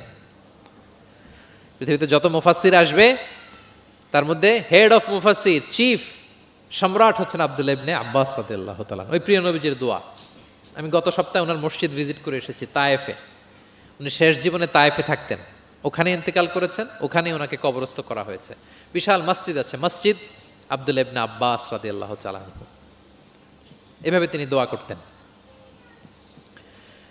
আনাস রাদিয়াল্লাহু তাআলা আনহুর মা মদিনায় যখন প্রিয় নবীজি আসলেন, সবাই প্রিয় নবীজিকে বিভিন্ন গিফট দেয়, কেউ এটা দেয় ওইটা দেয়, বিভিন্ন ধরনের হাদিয়া দেয়। তো উম্মে সোলাইম গরিব মানুষ, উনি এসে বলেন ইয়া রাসূলুল্লাহ, সবাই আপনার সাথে দেখা করে কিছু না কিছু হাদিয়া দেয়, আমার তো হাদিয়া দেওয়ার কোনো সামর্থ্য নাই, আমি কি দিব আপনাকে? আমার এই ছোট্ট ছেলেটাকেই আপনার আমি হাদিয়ে দিয়ে দিলাম। ছেলেটার নাম হচ্ছে আনাস। কি নাম? আনাস রাদিয়াল্লাহু তাআলা আনহু, প্রিয় নবীজির খাদেম, কর্মচারী ছিলেন। তো বললেন ইয়া রাসূলুল্লাহ, আপনি রেখে দেন, আমার কলিজার টুকরা আনাসই হচ্ছে আমার পক্ষ থেকে আপনার জন্য গিফট, আপনি তার জন্য একটু দোয়া করেন। তো তিনি দোয়া করতে আরম্ভ করলেন, আল্লাহুম্মা আকসির মালা ওয়া ওয়ালাদা, আল্লাহ আপনি আনাসের সম্পদ বাড়ায় দেন, আল্লাহ আপনি আনাসের সন্তান বাড়ায় দেন। এই যে দোয়া করেছেন, ওয়া বারিক লাহু ফিমা আতাইতা, আর যা দিবেন এতে বরকত দিয়ে দেন, এই যে দোয়া করেছেন, দোয়ার ফলে কি হয়েছে দেখেন। আনাস রাদিয়াল্লাহু তাআলা আনহু বলেন, প্রিয় নবীজির এই দোয়ার বরকতে মদিনার সবার খেজুর বাগানে বছরে খেজুর হতো একবার, কিন্তু আমি আনাসের খেজুর বাগানে বছরে খেজুর হতো 2 বার। আর ওনার সর্বসাকুল্যে 80 জন সন্তান ছিল। 80 জন। কয়জন? যেহেতু অনেকগুলো ফ্যামিলি ছিল ওনাদের, প্রিয় নবীজির দোয়ার বরকতে 2 বার বছরে খেজুর হতো ওনার বাগানে, আর 80 জন সন্তান তিনি পেয়েছিলেন। তাহলে সাহাবাদের প্রতি কোমল আচরণ করতেন, তাদের জন্য দোয়া করতেন, তাদের ভালো গুণের প্রশংসা করতেন। অনেক হাদিস, অনেক হাদিস, এগুলো বলতে গেলে অনেক সময় লেগে যাবে। একটা বিখ্যাত হাদিস আপনারা জুমার সময়, জুমার খুতবার সময় প্রায় শোনেন, আরহামু উম্মতি বি উম্মতি আবু বকর, শোনেন? ওয়া আশাদ্দুহুম ফি আমরিল্লাহি উমর, এই যে মুখস্থ। ওয়া আসদাকুহুম হায়াআন উসমান, ওয়া আকরাউহুম লিকিতাবিল্লাহি উবাই। তার মানে এই উম্মতের মধ্যে সবচেয়ে সফট হার্টেড হচ্ছেন আবু বকর, সবচেয়ে সফট হার্টেড। আল্লাহর জমিনে আল্লাহর দ্বীন বাস্তবায়নে সবচেয়ে কঠোর হচ্ছেন ওমরে ফারুক। সবচেয়ে কঠোর কে? ওমরে ফারুক। সবচেয়ে লজ্জাশীল সাহাবী হচ্ছেন ওসমান। এভাবে তিনি অ্যাপ্রিসিয়েট করতেন। আমরা অনেক সময় মানুষের অ্যাপ্রিসিয়েট করতে চাই না। প্রিয় নবীজি কারোর মধ্যে ভালো কিছু দেখলে কি করতেন? সবাই বলুন, অ্যাপ্রিসিয়েট করতেন। আপনার ছেলের মধ্যেও, আপনার মেয়ের মধ্যেও কোনো ভালো গুণ দেখলে আপনি অ্যাপ্রিসিয়েট করবেন। দোয়া করবেন, উজ্জীবিত হবে সে, ইন্সপায়ার্ড হবে। আমরা অনেক সময় আমাদের ছেলে মেয়েদেরকে উৎসাহ দেই না, তার মধ্যে যে কি কারিশমা আমরা জানিই না, মনে করি যে A+ পাইলেই বুদ্ধি সফল। A+ পায় নাই, পাশের ঘরের কেউ পাইছে, বলে যে যা ওর পা ধোয়া পানি খা, এরকম বলে না বাংলাদেশে? নিজের ছেলে A+ পায় নাই, পাশের ঘরের একজন পাইছে, তো কি বলে? তার পা ধোয়া। এইটা বলে কিন্তু ওর মনোবল আপনি শুরুতেই নষ্ট করে দিলেন, ভেঙে দিলেন। না, ওর মধ্যে হয়তো অন্য ধরনের কোনো যোগ্যতা আছে, অন্য ধরনের ক্যালিবার আছে, সো তাদেরকে অ্যাপ্রিসিয়েট আমাদেরকে করতে হবে। প্রিয় নবীজি যে কোনো সাহাবীর মধ্যে যে কোনো ভালো গুণ দেখলে তিনি অ্যাপ্রিসিয়েট করতেন। আবু মুসা আল-আশআরী রাদিয়াল্লাহু তাআলা আনহুর কণ্ঠটা ছিল বড় চমৎকার। তিনি একবার বললেন, ইয়া আবা মুসা লাকাদ উতিতা মিজমার মিন মাযহামিরি আলে দাউদ। দাউদ নবীর গলায় আল্লাহ যে সুরের ঝংকার দিয়েছে, এই উম্মতের মধ্যে আল্লাহ তোমার গলায় সেই সুরের লহরী ঢেলে দিয়েছে। সুবহান। তো তিনি বলেন, ইয়া রাসূলুল্লাহ, আমি তো আপনার সামনে কখনো কোরআন তেলাওয়াত করিনি, আমার গলায় যে সুর আছে আপনি কি করে বুঝলেন? প্রিয় নবীজি বলেন, গত রাতে তোমার ঘরের পাশ দিয়ে যাচ্ছিলাম, তুমি যে তেলাওয়াত করছিলে আমি দরজার বাইরে, ঘরের দেয়ালের বাইরে দাঁড়িয়ে দাঁড়িয়ে শুনছিলাম।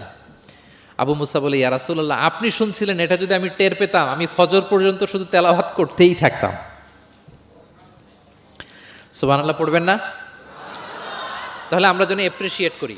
প্রিয় নবীজি এপ্রিসিয়েট করতেন, সাহাবাদেরকে যথাযথ তারবিয়া দিতেন, তাদের সাথে মাঝে মাঝে রসিকতা করতেন, খোশ গল্প করতেন, সাহাবীদের সাথে একসাথে মিলেমিশে কাজ করতেন। মসজিদ নির্মাণের ঘটনা আমরা জানি, কোবা মসজিদ, মসজিদে নববী। এমন না যে চেয়ারে বসে থেকে এই তোমরা মসজিদ বানাও, না। একজন ট্রু লিডারের বৈশিষ্ট্য হচ্ছে উনি সামনে এগিয়ে যাবেন, ওনাকে দেখে দেখে ফলোয়াররা ফলো করবে, ঠিক কিনা? প্রিয় নবীজি নিজে মাটি বহন করেছেন, পাথর বহন করেছেন, নিজে খন্দকের পরীক্ষা খনন করেছেন, পেটে পাথর বেঁধেছেন। এটা ছিল সাহাবাদের সাথে প্রিয় নবীজির ইন্টারাকশন, ডিলিংস, মেলামেশা। এবার আমরা একটু দেখি যে প্রিয় নবীর যারা খাদেম ছিলেন, কর্মচারী ছিল, তাদের সাথে কেমন আচরণ ছিল। আমরা তো আমাদের বাসায় পান থেকে চুন খসলেই হাত তুলে ফেলি কাজের লোকদের গায়ে, এরকম দেখি না আমরা? দেখেছেন পত্রপত্রিকায়?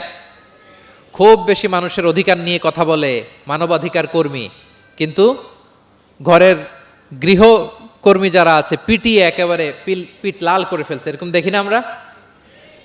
কথার কাজের কোনো মিল নাই। কিন্তু প্রিয় নবীজির বায়োগ্রাফি যদি আমরা স্ক্যান করি তাহলে দেখব, আম্মাজান আয়েশা রাদিয়াল্লাহু তাআলা আনহা বলেন, তিনি কখনো তার কোনো কর্মচারীর গায়ে হাত তোলেননি। আরে হাত তোলা তো দূর কি বাত, তিনি কটু কথাও বলেন নাই, ধমকও দেন নাই। সরাসরি ওনার খাদেম আনাস রাদিয়াল্লাহু তাআলা আনহুর জবানবন্দি শুনুন। ডিরেক্ট কারো ব্যাপারে জানতে হলে আপনি তার ড্রাইভারের কাছ থেকে খোঁজ পাবেন, কর্মচারীর কাছ থেকে খোঁজ পাবেন, মানে ঘরের কাজের বুয়ার কাছ থেকে খোঁজ পাবেন, দারোয়ানের কাছ থেকে খোঁজ পাবেন। বিশ্বনবীর দারোয়ান বা কর্মচারীর কাছ থেকে শুনেন ওনার আচরণের ব্যাপারে। আনাস রাদিয়াল্লাহু তাআলা আনহু বলেন, আমি 1 বছর 2 বছর নয়, টানা 10 বছর বিশ্বনবীর খাদেম ছিলাম। কয় বছর? এই 10 বছরের এই লং পিরিয়ড অফ টাইমে কখনো তিনি আমার কোনো কাজে বিরক্ত হয়ে এই শব্দটা বলেন নাই। তিনি কখনো বলেন নাই যে আনাস এটা কেন করেছো, কখনো বলেন নাই যে আনাস এটা কেন করো নাই, করছো কেন এটাও বলে নাই, এটা করো নাই কেন এটাও বলেন নাই। আল্লাহু আকবার। একবার তিনি ওনার একটা জামা আনতে পাঠালেন আনাসকে, যে আনাস আমার এই জামাটা নিয়ে আস। ছোট্ট আনাস আনতে যে মদিনার রাস্তায় দেখে যে বাচ্চারা খেলাধুলা করে, তো জামা আনার কথা ভুলে যে সেও বাচ্চাদের সাথে খেলা দেখতে আরম্ভ করছে। এখন আল্লাহ রাসূল সাল্লাল্লাহু আলাইহি ওয়াসাল্লাম অনেকক্ষণ বসে আছেন, কি আমার জামা তো আসে না, আনাসও আসে না, ঘটনা কি? আসে না। তিনি বললেন যে যাই, কি আর করা, নিজের জামা নিজেই নিয়ে আসি। বের হলেন, বের হয়ে দেখেন মদিনার এক গলির মধ্যে মদিনার অন্যান্য বাচ্চাদের সাথে প্রিয় নবীজির আনাস সেখানে দাঁড়িয়ে আছে। তিনি চোখ বড় করলেন না, চোখ লাল করলেন না, ধমক দিলেন না, শাসালেন না, উনিও আস্তে করে আনাস রাদিয়াল্লাহু তাআলা আনহুর পিছনে যে দাঁড়িয়ে রইলেন। এখন খেলা দেখে এদিকে দেখে ওদিকে দেখে দেখতে দেখতে হঠাৎ আনাস রাদিয়াল্লাহু দেখেন যে পিছনে কে দাঁড়িয়ে আছে? স্বয়ং প্রিয় নবীজি দাঁড়িয়ে আছে। উনি ভয় পেয়ে গেলেন। আল্লাহ রাসূল সাল্লাল্লাহু আলাইহি সাল্লাম আনাস রাদিয়াল্লাহু তাআলা আনহুকে কিছুই বললেন না, ধমক দিলেন না, শাসালেন না, পিট্টি দিলেন না, জাস্ট এ স্মাইল, শুধু একটা মুচকি হাসি দিলেন। কি দিলেন? আনাস রাদিয়াল্লাহু তাআলা আনহু বলেন, সেদিনের বিশ্বনবীর সেদিনের মুচকি হাসির শাসন মৃত্যুর আগ পর্যন্ত আমাকে সোজা পথে রেখেছে। তাহলে প্রিয় বন্ধুরা, শাসন করতে জানলে বেদ দিয়ে শাসন করতে হয় না, গায়ে হাত তুলতে হয় না, ধমকাতে হয় না। শাসন করতে জানলে সামান্য একটা মুচকি হাসি দিয়ে শাসন করা যায়, ঠিক কিনা বলেন? কর্মচারীদের সাথে বিষ্ণু ইসলামের আচরণ ছিল ঠিক এমন। এবার আমরা দেখি স্ত্রীদের সাথে কেমন আচরণ করতেন তিনি। স্ত্রীদেরকেও তিনি আগে সালাম দিতেন। স্ত্রীদেরকে কি করতেন? আগে সালাম দিতেন। আমাদের মধ্যে একটা ভুল বোঝাবুঝি আছে, আমরা অনেক সময় মনে করি যে না, স্ত্রীদের হয়তো আগে সালাম দিতে হবে, স্বামীরা সালাম দিবে না, এরকম একটা টেন্ডেন্সি থাকে। এটা ভুল। সবাই সবাইকে আগে সালাম দেওয়ার একটা কম্পিটিশন আমাদের মধ্যে থাকতে হবে। সালাম মানে হচ্ছে শান্তি। সালাম মানে কি? শান্তি। আপনি যদি ঘরে শান্তি ঢুকাতে চান, আগে সালাম দিবেন। আমাদের ঘরটা, আমাদের প্রত্যেকের পরিবার, ঘর, সংসার, এটা শান্তিময় হোক। বলুন তো, আমরা চাই কি চাই না? তাহলে এই ঘরে আমরা সালাম ঢুকাবো। কি ঢুকাবো? আওয়াজ করে সবাই বলুন, কি ঢুকাবো? ঘরে যেই প্রথমে কি করব আমরা? ঘরে যেই আমরা সালাম দিয়ে ফেলবো, আসসালামু আলাইকুম। দেখবেন যে কোনো ঝগড়া নাই, কোনো অশান্তি নাই। অনেকে বলে যে হুজুর, ঘরের ভেতরে শুধু অশান্তি, অনেক অশান্তি, অনেক ঝগড়া। এরকম হয় আপনাদের? আপনাদের হয়? এর কারণ হচ্ছে শান্তির পয়গাম আমরা ঘরে ঢুকাই নাই। শান্তির পয়গাম আমরা ঘরে ঢুকাই নাই। ঘরে ঢুকে আমরা সালাম দিব। প্রিয় নবীজি আগে সালাম দিতেন। আম্মা জান আয়েশা বলেন যে অনেক চেষ্টা করেছি আমি দিব, লুকিয়ে থাকতাম মাঝে মাঝে, কিন্তু অনেক দূরে থেকেই বিশ্বনবী বলে ফেলতেন আসসালামু আলাইকুম রাহমাতুল্লাহ। স্ত্রীদেরকে আগে সালাম দিতেন। মসজিদ থেকে, নামাজ থেকে বের হয়ে স্ত্রীদেরকে ঘর পর্যন্ত পৌঁছে দিতেন। ঘরের ছোটখাটো কাজে তিনি সহায়তা করতেন। নিজের জামার সেলাই করতেন, মাঝে মাঝে জামা থেকে, চুল থেকে উকুন বের করতেন, হাদিসে আছে। ছাগলের দুধ নিজে দহন করতেন, হাদিসে আছে। সাংসারিক কাজে সহযোগিতা করতেন এবং খুবই হৃদ্যতাপূর্ণ সম্পর্ক ছিল স্ত্রীদের সাথে। আম্মা জান আয়েশা রাদিয়াল্লাহু তাআলা আনহা কোনো পেয়ালার যেই জায়গা থেকে দুধ পান করতেন, ঠিক পেয়ালাটা নিয়ে ওই জায়গা থেকেই প্রিয় নবীজি দুধ পান করতেন। আম্মা জান আয়েশা রাদিয়াল্লাহু তাআলা আনহা কোনো গোশত বা হাড্ডি কিছু অংশ খেয়ে রেখে দিলে প্রিয় নবীজি ওইটা নিয়ে ওখান থেকে খাওয়া শুরু করে দিতেন। মাইমুনা রাদিয়াল্লাহু তাআলা আনহা এবং প্রিয় নবীজি, ওনার স্ত্রী আমাদের আম্মা জান, একই মগ দিয়ে, একই বালতি থেকে একসাথে শেয়ার করে গোসল করেছেন, হাদিসে এসেছে। কত মধুর সম্পর্ক ছিল। একবার আয়েশা রাদিয়াল্লাহু তাআলা আনহাকে নিয়ে তিনি একটা সফরে বেরিয়েছেন। মরুভূমির মাঝখানে পুরো কাফেলাকে তিনি ইনস্ট্রাকশন দিলেন, তাকাদ্দামু তাকাদ্দামু, মানে তোমরা এগো, সামনে আগো, সবাই সামনে যাও। পুরো কাফেলা সামনে চলে গেল। এবার মরুভূমির মাঝখানে কেউ নাই, প্রিয় নবীজি আর আয়েশা রাদিয়াল্লাহু তাআলা আনহা। আল্লাহ রাসূল সাল্লাল্লাহু আলাইহি ওয়াসাল্লাম বললেন যে আয়েশা, চলো আমরা একটু দৌড় প্রতিযোগিতা করি, দেখি কে কার আগে দৌড়াতে পারে। তো দুজনেই দৌড়ালেন। ওই সময়টাতে আম্মা জান আয়েশা রাদিয়াল্লাহু তাআলা আনহা বয়স কম ছিল, একটু গড়নে পাতলা ছিলেন। উনি দৌড়ে ফাস্ট হয়ে গেলেন, আগে চলে গেলেন। প্রিয় নবীজি পেছনে পড়ে রইলেন। ঠিক একই ঘটনার অবতারণা ঘটলো আরো কয়েক বছর পরে আরেক সফরে। আবারও প্রিয় নবীজি সবাইকে বললেন তাকাদ্দামু তাকাদ্দামু, মানে পুরো কাফেলা সামনে যাও। কাফেলা আবার সামনে চলে গেল। মাঝরাতে প্রিয় নবীজি আবার আম্মা জান আয়েশাকে বললেন যে আয়েশা, চলো আজকেও আমরা একটু দৌড় প্রতিযোগিতা করি। কিন্তু কয়েক বছরের ব্যবধানে আম্মা জান আয়েশা রাদিয়াল্লাহু তাআলা আনহা তখন একটু হেলদি হয়ে গেছেন, আগের মতো আর জোরসে দৌড়াতে পারছেন না। ওই দিন প্রিয় নবীজি আম্মা জান আয়েশাকে পেছনে ফেলে তিনি সামনে চলে গেলেন। আম্মা জান আয়েশা রাদিয়াল্লাহু তাআলা আনহা পেছনে পড়ে রইলেন। তো প্রিয় নবীজি আয়েশা রাদিয়াল্লাহু তাআলা আনহাকে বলেন, ইয়া আয়েশা হাযিহি বিতিলকা সাবকা, ওই যে বছর কয়েক আগে তুমি আমাকে হারায় দিছিলে, আজকে তোমাকে হারায় দিলাম। 3-4 বছর আগে তুমি হয়ে গেছিলা চ্যাম্পিয়ন, আমাকে হারায় দিছো, আজকে ওটার শোধবাদ করে নিলাম, সমান সমান হয়ে গেল। আল্লাহু আকবার! কি সুমধুর, কি অমায়িক, কি জান্নাতি সম্পর্ক ছিল। তাই বলে স্বামী স্ত্রীর মাঝে যে কোনো খুনসুটি, মিষ্টি ঝগড়া, মনোমালিন্য চলতো না এমনটা না, চলতো, সবার জীবনেই থাকে এটা, প্রিয় নবীজির জীবনেও ছিল। তো তখন আল্লাহ রাসূল সাল্লাল্লাহু আলাইহি ওয়াসাল্লাম বলতেন, আয়েশা ইন্নী লা আ'লাম ইযা কুনতি আন্নী রাদিয়া ওয়া ইযা কুনতি আলাইয়া গাদবা। আয়েশা, আমি কিন্তু টের পাই কখন তুমি আমার প্রতি খুশি আর কখন তুমি আমার উপর রেগে আছো, আমি কিন্তু বুঝে ফেলি। তা আম্মা জান বলেন যে আপনি কি করে বোঝেন? তো রাসূল সাল্লাল্লাহু আলাইহি ওয়াসাল্লাম বললেন, যখন তুমি আমার উপর রেগে থাকো তখন দোয়া করার সময় তুমি বলো রব্বি ইব্রাহিম, মানে হে ইব্রাহিমের রব আপনি আমাদেরকে ক্ষমা করেন, হে মুসার রব আপনি আমাদেরকে ক্ষমা করেন। আর যখন তুমি আমার উপর খুশি থাকো তখন দোয়ার সময় তুমি বলো রব্বি মোহাম্মদ, হে মোহাম্মদের রব আপনি আমাদেরকে ক্ষমা করেন, হে মোহাম্মদের রব আপনি আমাদের উপর দয়া করেন।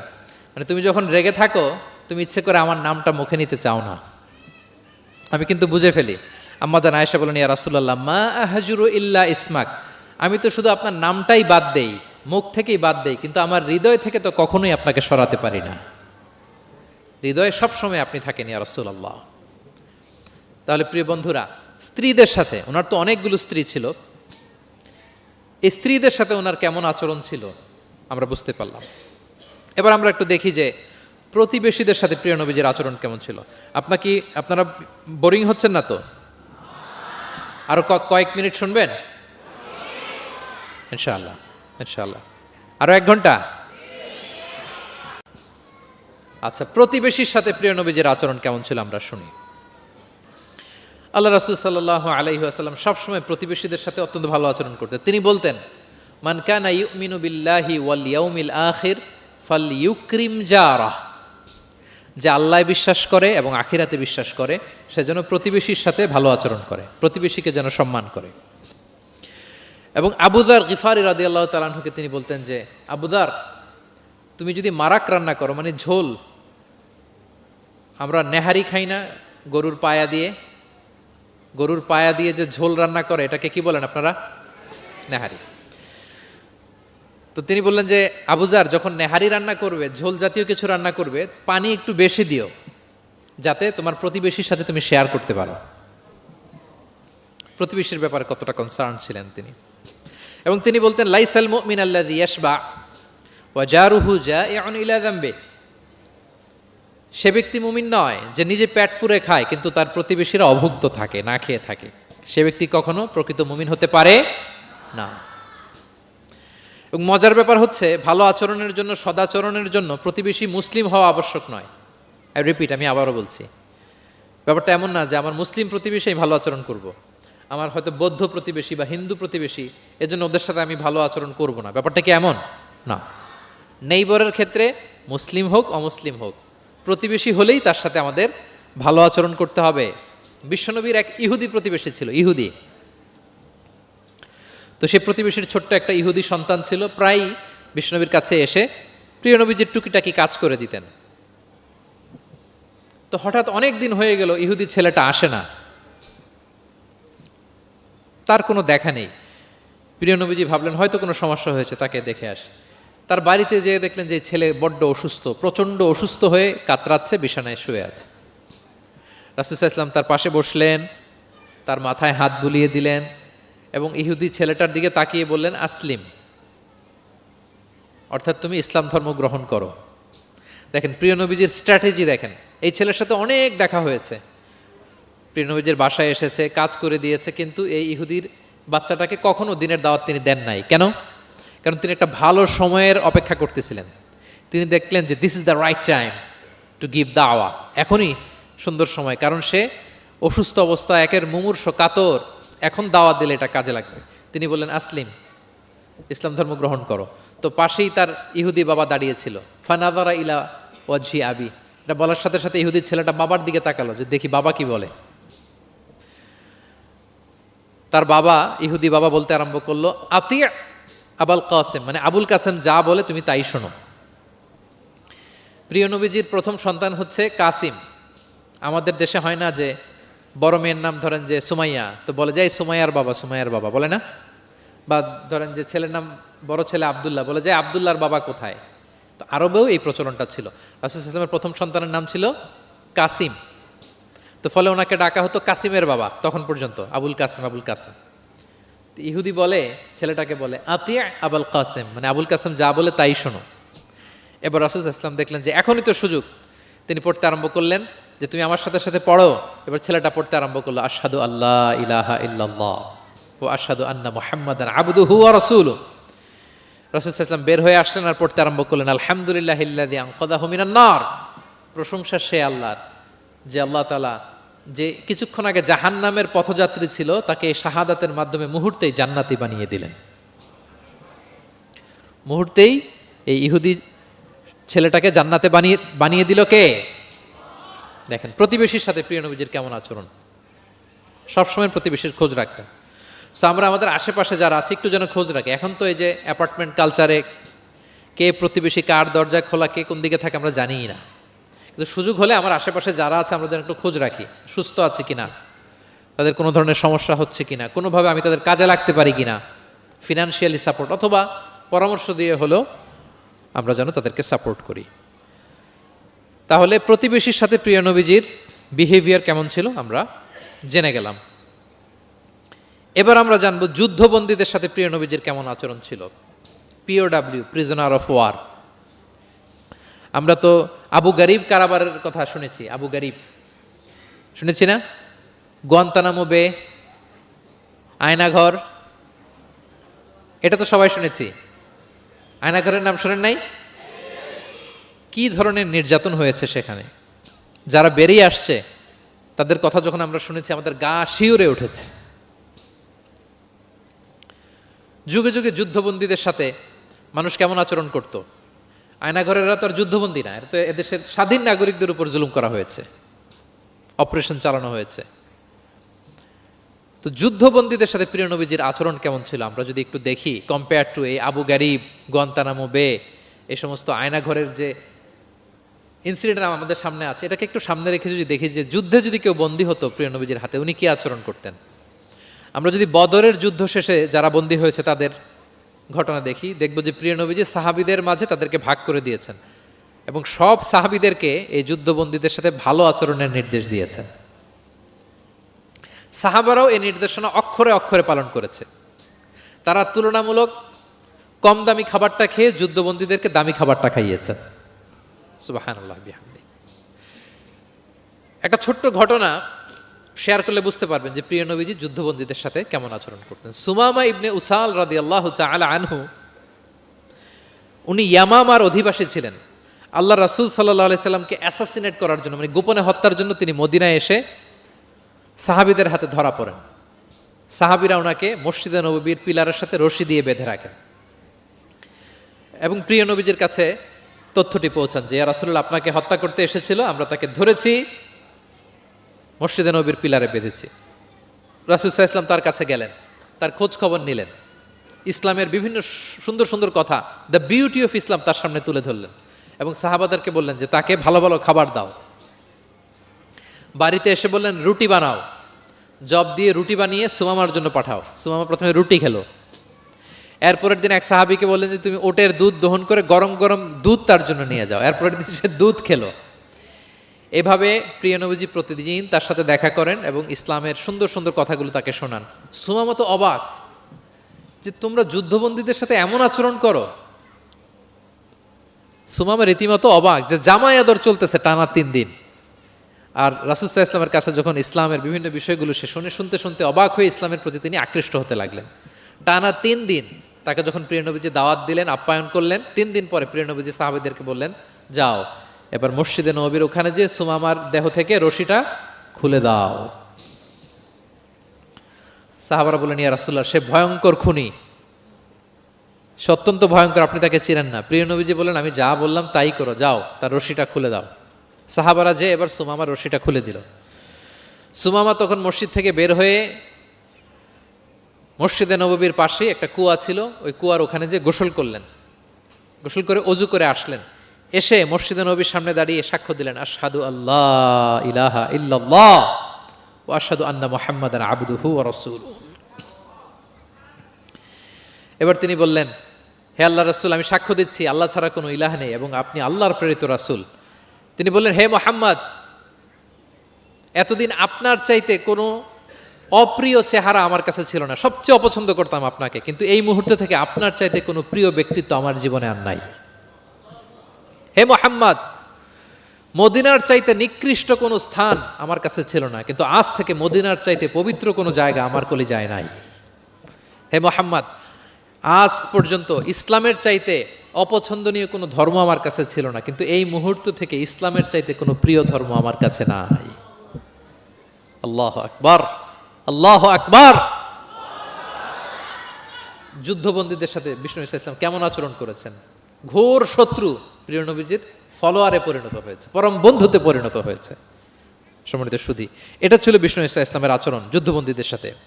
ভিক্ষুকের সাথে কেমন আচরণ করতেন একটা হাদিস বলে এগিয়ে যাই, যেহেতু আমাদের সময় নাই, 2-1 মিনিটের মধ্যে আমি শেষ করছি। প্রিয় নবীজির একটা অভ্যাস ছিল, কেউ কিছু চাইলে না করতে পারতেন না। ওনার ডিকশনারিতে না ছিল না। কি ছিল না? সবাই বলুন, কি ছিল না? কেউ এসে কোনো ফরিয়াদি চাইবে, উনি বলবেন না, এটা উনি বলতে পারতেন।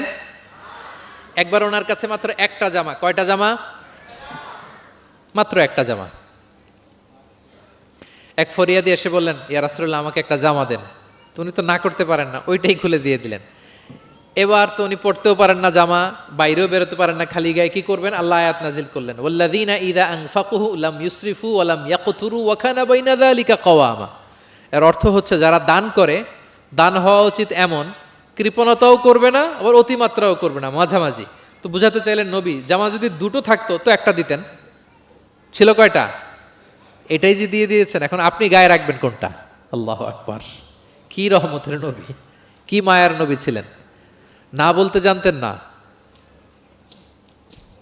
এক নারী একটা চমৎকার চাদর বুনন করে সাজিয়ে প্রিয় নবীজির কাছে নিয়ে এসেছিলেন। তখন নবীজির জামা কাপড়ের খুব সংকট ছিল। ওই নারী এসে বলে, ইয়া রাসূলুল্লাহ এটা উপহার হিসেবে আপনার কাছে এনেছি। প্রিয় নবীজি খুব খুশি হয়ে এটা গায়ে জড়ালেন, কারণ তখন জামা ছিল না খুব একটা। তো এই সুন্দর জামা দেখে এক সাহাবী এসে বলে, ইয়া রাসূলুল্লাহ এই জামাটা আমাকে দেন। কি বলে? অন্য সাহাবারা রেগে গেলেন, এটা তুমি কাজটা ভালো করলে না, তুমি জানো যে নবীজির কাছে এখন জামা নেই, এটাই তুমি চাইলা। তখন প্রিয় নবীজি তো না করতে পারে না, ওই জামাটাই গা থেকে খুলে দিয়ে দিলেন। তো ওই সাহাবী বলে, তোমরা কি জানো আমি কেন চেয়েছি? কারণ এই জামাটা নবীজির গায়ে লেগেছে, আমি চাই এই জামা দিয়ে আমার কাফন দেয়া হবে। এবং ঠিকই ওই সাহাবীকে এই জামা দিয়ে কাফন দেয়া হয়েছিল।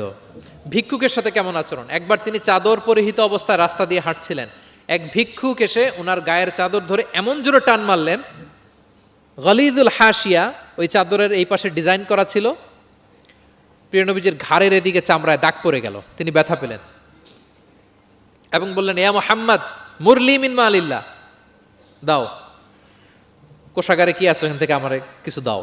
মানে এটিকেট জানে না, আদব নাই তার মধ্যে। আসছে ভিক্ষা করতে, আসছে কি করতে? ভিক্ষুকরা তো এমনি একটু অনুনয় বিনয় করে যে দেন, আমার কাছে কিছু নাই, দয়া করে দেন। তো সেটা না করে, অনুনয় না করে, সে আরো রাফ অ্যাটিটিউড করে এমন জোরে নবীজির চাদর ধরে টান দিলেন, ঘাড়ের এইখানে চামড়ায় দাগ পড়ে গেল এবং বললেন যে, এ মোহাম্মদ দাও, কিছু দাও। রাসূল সাল্লাল্লাহু আলাইহি ওয়াসাল্লামের ওই যে হাতিয়ার, সবচেয়ে বড় হাতিয়ার কি ওনার? মুচকি হাসি। সবচেয়ে বড় হাতিয়ার কি? Just a smile. আবার একটা মুচকি হাসি দিলেন, দিয়ে পাশে যারা ছিল বললেন যে যাও বাইতুল মাল থেকে তাকে কিছু সম্পদ দিয়ে দাও। সুবহানাল্লাহ। একটা কঠিন সিচুয়েশন যখন আমরা রিঅ্যাক্ট করি, রেগে যাই, ফকির এসে যদি আপনার জামা ধরে টান দেয়, ওর কি দিবেন? কি করবেন? মাইট দিবেন? যে বলে যে মাইট দিব। প্রিয় নবীজি মুচকি হাসি দিয়ে বলেন যাও তাকে দিয়ে দাও। তাহলে এভাবে তিনি ওনার অনুপম বিহেভিয়ার দিয়ে, আচরণ দিয়ে মানুষের হৃদয় জয় করেছেন। প্রিয় ভাইরা খেয়াল রাখবেন, কোমলতা দিয়ে যেটা জয় করা যায়, কঠোরতা দিয়ে সেটা পারা যায় না। আপনার সফট বিহেভিয়ার দিয়ে you can win the heart of the people, মানুষের হৃদয় আপনি জয় করে ফেলবেন, যেমনটা প্রিয় নবীজি করেছেন। সব শেষ পয়েন্ট, শত্রুর সাথে কেমন আচরণ করতেন, এটা বলেই আজকের আলোচনা শেষ। খুবই কম হাদিসে পাওয়া যায় যে তিনি বদদোয়া করেছেন, very rare. Most of the time তিনি দোয়া করেছেন হেদায়েতের। কিসের দোয়া করেছেন? হেদায়েতের দোয়া করেছেন। সাহাবারা একবার বলেন, ইয়া রাসূলুল্লাহ দাউস গোত্র খুব গাদ্দারি করেছে, একটু বদদোয়া করেন। হাত তোলেন। রাসূল হাত তুলে বদদোয়া না করে হেদায়েতের দোয়া করে দিলেন। বললেন যে আল্লাহুম্মা হদি দাউসান ওয়াতি বিহিম, আল্লাহ দাউসকে আপনি হেদায়েত দেন আর মুসলিম বানিয়ে আমার কাছে নিয়ে আসেন। ঠিকই প্রিয় নবীজির দোয়ার বরকতে দাউসের ৮০টা ফ্যামিলি মুমিন হয়ে কিছুদিন পরে প্রিয় নবীজির কাছে চলে এসেছে। আল্লাহু আকবার। সাকিব গোত্র হুনাইনের যুদ্ধে তীর মেরে মুসলমানদেরকে একেবারে শেষ করে দিচ্ছিল। সাকিফ, বনু সাকিফ। সাহাবারা আবার বলেন, ইয়া রাসূলুল্লাহ হাত তোলেন, একটু দোয়া, একটু বদদোয়া করেন, আল্লাহ যেন ওদেরকে ধ্বংস করে দেয়, আল্লাহ যেন ধ্বংস করে দেয়। রাসূল সাল্লাল্লাহু আলাইহি ওয়াসাল্লাম আবার দোয়া করলেন যে বাল আরজু আইয়ুখরিজাল্লাহু মিন আসলাবিহিম মান ইয়াবুদুল্লাহা ওয়াহদাহু ওয়া লা ইউশরিকু বিহি শাইআ। আমি তাদের হেদায়েতের জন্য দোয়া করি। আপনারা জানেন যে তায়েফের ময়দানে প্রিয় নবীজিকে পাথর মারা হয়েছে, জানেন? পাথর মারতে মারতে রক্তাক্ত করা হয়েছিল প্রিয় নবীজিকে, মাথা থেকে পা পর্যন্ত ব্লিডিং। সাথে ছিল যায়েদ বিন হারেসা রাদিয়াল্লাহু তাআলা আনহু। উনি প্রিয় নবীজিকে বাঁচাতে যেয়ে উনিও মাথায় আঘাত পেয়েছেন, ওখান থেকে ব্লিডিং। এক খ্রিস্টান দাস কিছু খেজুর কিছু আঙ্গুর নিয়ে আসলো প্রিয় নবীজির কাছে, যে আপনি তো অসুস্থ ক্লান্ত শ্রান্ত, এটা খান। প্রিয় নবীজি বিসমিল্লাহির রহমানির রাহিম বলে আঙ্গুরটা নিল। ওই খ্রিস্টান দাসের নাম ছিল আদ্দাস। প্রিয় নবীজি যখন বললেন বিসমিল্লাহ, আদ্দাস বলে যে বিসমিল্লাহ এটা আবার কোন শব্দ? এই তায়েফে আমি এতদিন ধরে আছি, কেউ তো খাবারের আগে বিসমিল্লাহ বলে না। মান আনতা, আপনি কে? তখন প্রিয় নবীজি বলেন ওমান আনতা, তুমি কে? তো আদ্দাস বলে আমি খ্রিস্টিয়ান স্লেভ, আমি একজন খ্রিস্টান দাস। তো রাসূল সাল্লাল্লাহু আলাইহি ওয়াসাল্লাম বললেন তোমার বাড়ি কই? বলে যে মিন আহলি নিনাবি, আমার বাড়ি ইরাক। তো রাসূল সাল্লাল্লাহু আলাইহি ওয়াসাল্লাম বললেন যেখানে ইউনুস নবীর বাড়ি। এবার খ্রিস্টান আরো অবাক যে আপনি ইউনুস নবীকেও চিনেন? রাসূল সাল্লাল্লাহু আলাইহি ওয়াসাল্লাম বললেন আরে চিনব না মানে, ইউনুস তো আমার ভাই, সেও নবী আর আমিও নবী। ইউনুস যে নবী ছিল আলাইহিস সালাম, এই নবুয়তির ধারাবাহিকতার এই চেইনটাকে পূর্ণতা দিতে আল্লাহ তাআলা আমাকে পাঠিয়েছেন। খাতামুন নবিয়্যিন, seal of the all prophets. Addas অবাক হয়ে গেল। আদ্দাস রাদিয়াল্লাহু তাআলা আনহু ঠিক ওই জায়গায় এই খ্রিস্টান বালক রাসূল সাল্লাল্লাহু আলাইহি ওয়াসাল্লামের কাছে শাহাদা পড়ে মুসলমান হয়ে গেল। পাহাড় রক্ষী ফেরেশতারা এসে বললেন ইয়া রাসূলুল্লাহ, আপনি বলেন তায়েফের দুই দিকের পাহাড় চাপা দিয়ে এমন এক কলাপস করে দিব, পুরো তায়েফবাসী মেসাকার হয়ে যাবে। রাসূল সাল্লাল্লাহু আলাইহি ওয়াসাল্লাম বললেন না, তারা হয়তো ঈমান আনেনি, কিন্তু তাদের পরের জেনারেশন, তার পরের জেনারেশন, তাদের মধ্যে থেকে কেউ না কেউ থাকবে যারা পড়বে লা ইলাহা ইল্লাল্লাহ মুহাম্মাদুর রাসূলুল্লাহ। তাই হয়েছে। আমি গত সপ্তাহে উমরায় ছিলাম, একদিনের জন্য তায়েফ গিয়েছিলাম। মসজিদের অভাব নাই, ইসলামিক ইনস্টিটিউশনের অভাব নাই। প্রিয় নবীজির সেই দোয়া সত্যিই বাস্তবায়িত হয়েছে। তায়েফবাসী তখন ঈমান আনে নাই, কিন্তু এখন লক্ষ লক্ষ মুসলিম কালেমার পতাকাবাহী বীর সেনানী তায়েফের জমিনে আছে না নাই? আচ্ছা। শত্রুদের সাথে তিনি এমন আচরণ করেছেন। উহুদের ময়দানে রক্তাক্ত হয়েছেন, দাঁত ভেঙেছে, হেলমেট ভেঙে দন্দন মোবারক শহীদ হয়েছে বিশ্বনবীর। কিন্তু হেদায়েতের দোয়া করেছেন। তিনি বলেছেন আল্লাহুম্মা হদি কওমি ফা ইন্নাহুম লা ইয়ালামুন। আল্লাহ আমার কওমকে আপনি মাফ করেন, ওরা চিনে নাই, বুঝে নাই। শুধু যে ক্ষমাই চাইছে আল্লাহর কাছে তা না, ওদের হয়ে এক্সকিউজ করতেছে। শুধু এতটুকু করলে হয়তো যে আল্লাহ ক্ষমা করে দেন, শুধু এতটুকুই না, আবার বলতেছে আল্লাহ ওরা বুঝে নাই। ছোট মানুষ ভুল করলে আমরা কি বলি? যে কেন ভুলটা করছে, কারণ বুঝে না। ওর হয়ে আমরা ওকালতি করি। তো প্রিয় নবীজি বলতেছেন আল্লাহ তাদেরকে হেদায়েত দেন আমার কওমকে, কারণ ফা ইন্নাহুম লা ইয়ালামুন, আমি যে নবী তারা চিনে নাই, তারা আমাকে চিনে নাই, তারা বুঝতে পারে নাই। এভাবে আল্লাহ রাসূল সাল্লাল্লাহু আলাইহি ওয়াসাল্লাম শত্রুদের সাথে যুদ্ধের ময়দানে আচরণ করেছেন।